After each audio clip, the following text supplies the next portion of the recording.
Minsan sinasabi mo na sa sarili mo na ayaw mo nang magmahal.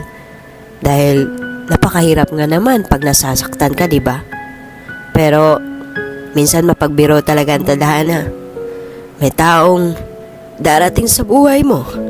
Pagkatapos, guguluhin lang yung tahimik mong buhay. Yung tipong papasayahin ka saglit, paparamdam sa'yo na mahal ka.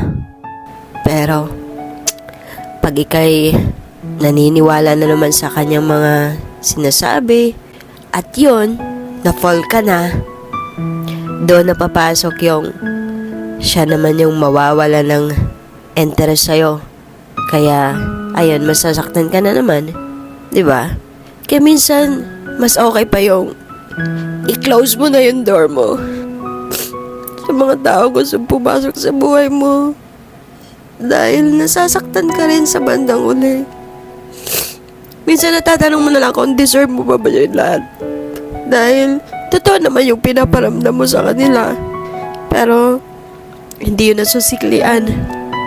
Siguro nga nag-e-expect ka na mahalin ka rin. Kaya tayo nasasaktan. Kaya marunong tayong mag-control sa sarili natin, sa emosyon.